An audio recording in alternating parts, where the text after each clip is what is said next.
Nobody told you this, but much of what you do today stemmed from an emergency that's now over. Habits, systems, products, and even personal decisions arose as quick responses to early warning signs, and without realizing it, became the norm. The problem is that most people never go back to review these silent signals. They keep repeating old solutions, ignoring initial symptoms that something no longer makes sense. It's like treating chronic pain with the same old patch, even when the body's signals are screaming for a different approach, and almost nobody notices. The most curious thing is that these temporary solutions shaped the entire world. Some saved lives, others created new problems disguised as normality. The truth is harsh. Many hidden symptoms of your routine, your work, and even your personal choices exist because you never questioned their origin. You simply adapted. You didn't ignore the chaos, but you also never revisited the solution, and this generates silent symptoms that accumulate day after day without making enough noise to attract attention. Today, you're going to see these warning signs in a different light. You'll realize how small emergencies have created lasting patterns and how to identify the signals your body is giving you before they escalate into something bigger. If you learn to recognize these symptoms that you shouldn't ignore, you can stop living in improvisation mode and start making conscious choices. Because understanding where it all came from is the first step in deciding whether it still makes sense to continue like this. The Caesar salad. He often says that Caesar salad is an elegant reminder of how improvised solutions are born from early warning signs. On a day of scarcity, simple ingredients became something memorable, almost by chance. This type of creation happens when someone pays attention to the body's signals of the moment, to the context, to what is lacking and what is abundant. Not ignoring these silent signals is what transformed an emergency into a pattern. In practical life, it's exactly the same. When initial symptoms of confusion, lack of resources, or pressure arise, there are signs there that your body is telling you to act differently. Those who listen, create. Those who ignore, repeat mistakes. The hidden symptoms of chaos, when properly interpreted, become opportunities. Notice how this salad was created without luxury, but with attention to detail, almost like someone observing symptoms that you shouldn't ignore before they become a bigger problem. He teaches that improvising isn't messing things up, it's responding intelligently to warning signs. If a person notices signs of mental fatigue, for example, they can simplify their routine, swapping complicated meals for something nutritious and quick, like eggs, leafy greens, and olive oil. Small decisions prevent more serious silent symptoms later on. Just like in the kitchen, in life excess confuses and simplicity solves. The secret is in not ignoring the obvious. The curious thing is that over time, improvisation has become a tradition, almost an unwritten rule. This happens when the silent signs are so well resolved that no one remembers the original problem anymore. He usually warns, be careful not to repeat solutions without understanding why. In practice, it's worth reviewing habits that arose during difficult times, such as overworking or cutting back on rest. These hidden symptoms take their toll later. Paying attention to warning signs now prevents future crises. And that's precisely where another curious invention comes into play, showing that emergencies don't only shape the world in the kitchen. Fanta. He likes to use Fanta as an example of how solutions are born when someone takes the warning signs of the context seriously. Created amidst scarcity, it emerged when traditional ingredients simply weren't available. Instead of ignoring these silent environmental signals, someone decided to adapt. It's like when the body gives initial symptoms that something is wrong and the person needs to adjust course. Don't ignore these early warning signs because they call for creativity, not stubbornness. Often the signals your body is giving you are invitations to change. Those who listen find unexpected paths. He explains that improvising doesn't mean doing just anything, but consciously responding to the hidden symptoms of the situation. In real life, this appears when someone notices signs of constant stress from their body and decides to replace excessive coffee with water, tea, or short breaks throughout the day. These are small adaptations that prevent more serious silent symptoms. Fanta didn't try to imitate what was missing. It created something new with what it had. Similarly, when symptoms arise that you shouldn't ignore, insisting on the same pattern only worsens the situation. Adapting is an act of intelligence. Over time, that emergency solution became a global habit, and almost no one remembers that it all started as a response to a problem. He warns that this also happens with personal behaviors. Decisions made in difficult times end up becoming automatic patterns. If a person doesn't review these warning signs later, they risk living in improvisation mode forever. Observing the silent signs today helps to avoid repeating adaptations that no longer make sense. And it's curious to see how, in other contexts, a simple combination of commands also arose from urgency and became a universal language. Ctrl plus Alt but delete. He often says that the famous Ctrl plus Alt past delete is almost a modern survival ritual, created when systems began to give warning signs that no one could ignore. Crashes, failures, and malfunctions were initial symptoms that something needed to be stopped immediately. Instead of pretending everything was fine, someone created a shortcut to restart, a direct response to the machine's silent signals. In human life, the same thing happens when the body's signals show mental exhaustion or constant confusion. These hidden symptoms call for a pause, not insistence. Don't ignore the warning just because it seems too simple. He teaches that pressing this invisible button is a powerful metaphor for dealing with symptoms you shouldn't ignore in your daily life. If a person notices warning signs such as frequent irritation, lack of focus, or impulsive decisions, it might be time for a conscious reset.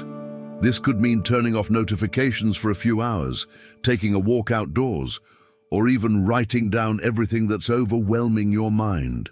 These are practical actions that respond to early warning signs before the system collapses. Resetting isn't giving up, it's reorganizing. The signals your body is giving you rarely lie. Over time, the shortcut became a universal rule, used even when the problem isn't that serious. He observes that this also happens with people.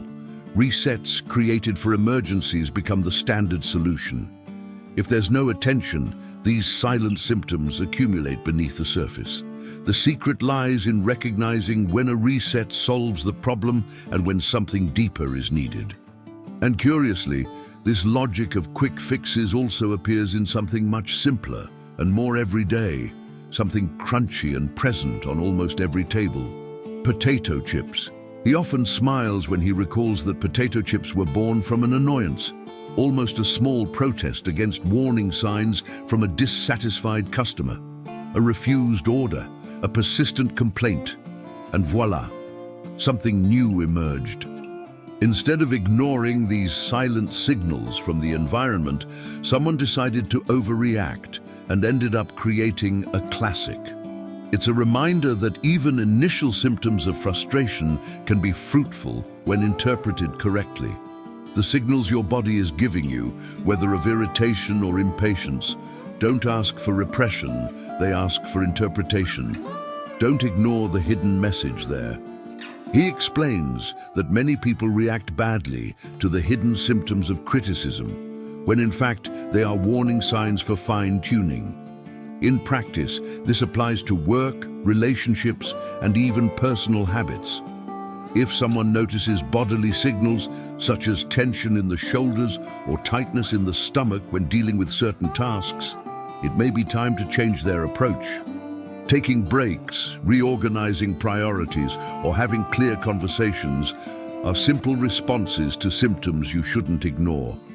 Just as overly thin potatoes became a success, seemingly exaggerated adjustments can be surprisingly effective. Over time, that provocative response became standard, and no one remembers the initial friction anymore. He warns that if a person doesn't revisit these warning signs later, they risk turning the reaction into routine. Accumulated silent symptoms become automatic habits, good or bad. Observing early warning signs helps decide what should stay and what needs to change. And it's curious how, soon after, another solution arose from an urgent need to fix something that couldn't wait: superglue. He often recalls that superglue was born from a failed attempt when researchers noticed curious warning signs in a substance that was sticking too much for its original purpose. Instead of dismissing it as a failure, someone paid attention to the material's silent signals. The same reasoning applies to life. Initial symptoms that seem inconvenient are often valuable clues. The body's signals, when something persists too much, call for observation, not denial. Don't ignore these hidden symptoms just because they disrupt the initial plan. Sometimes the detour is the way forward. He teaches that identifying early warning signs requires the humility to admit that Plan A isn't working. In practice, this can be applied when someone notices silent symptoms like recurring hand pain from overworking on the computer. Instead of insisting, they can adjust their posture, use ergonomic support, or take scheduled breaks. Small corrections prevent symptoms that you shouldn't ignore from becoming chronic. Just as superglue found its true value outside of its original purpose, many personal skills only emerge when the context changes. Over time, that emergency solution became an essential item in any drawer. He warns that this also happens with improvised behaviors that work by chance. If the person doesn't review the warning signs afterward, they may end up patching things that need to be rebuilt. Hidden symptoms require discernment. What should be fixed quickly and what needs profound change. And it's interesting to see how even hastily made aesthetic choices ended up shaping patterns that last to this day. Comic Sans. He often uses Comic Sans as a classic example of something created to solve a simple, almost childish problem, but which ended up generating intense reactions over time. The font emerged to make reading more user-friendly, a warning sign that formal texts alienated ordinary people. Instead of ignoring these silent signs of truncated communication, someone decided to soften the blow. In life, the same thing happens when body signals show difficulty in being understood or heard. These initial symptoms call for language adjustment, not rigidity. Don't ignore the signals your body's telling you when something doesn't connect. He explains that many reject Comic Sans without understanding the context of its origin, just as they ignore hidden symptoms of their own choices.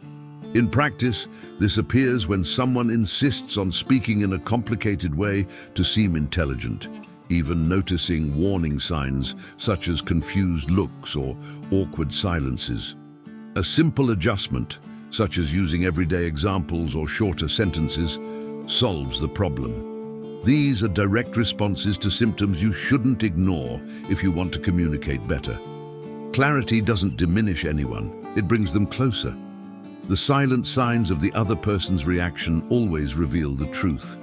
Over time, the font became both a joke and a standard, used out of its original context. He warns that this happens when emergency solutions are copied without reflection. If the person doesn't review the early warning signs, they end up using the wrong tool in the wrong place. Silent symptoms of disconnection reappear, demanding correction. Observing the context avoids exaggeration. And curiously, this idea of hastily created visual support also appears in something much bigger, literally behind every decisive throw: the basketball backboard. He often explains that the basketball backboard wasn't created to beautify the game, but as a direct response to warning signs coming from practice. In the beginning, the ball would get lost, the audience would interfere, the game would stall. These were clear initial symptoms that something needed to organize the space. Instead of ignoring these silent environmental signals, someone placed a simple surface behind the basket. In personal life, it's the same. When the body's signals indicate a lack of boundaries, constant distraction, or external interference, it's a warning. Don't ignore these early warning signs because they show where structure is lacking. He teaches that the schedule serves not only to prevent chaos, but to create new possibilities, like the famous use of the table in throwing. This is a powerful metaphor for dealing with symptoms that you shouldn't ignore in everyday life. If a person notices signs of mental disorganization from their body, they can create invisible schedules, simple lists, time blocks, clear rules for the day. For example, setting aside 30 minutes without a cell phone to focus on a task already reduces silent symptoms of anxiety. Structure doesn't limit, it directs.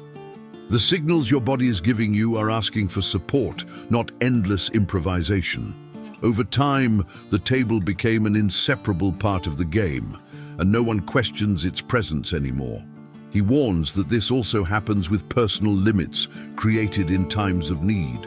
If there is no review, some can become walls instead of support. Therefore, observing the warning signs along the way is essential for adjustment. Hidden symptoms of rigidity or fear of risk indicate that something needs to change. And soon after, on a much larger scale, another structure created out of urgency begins to orbit above us all. Duct tape.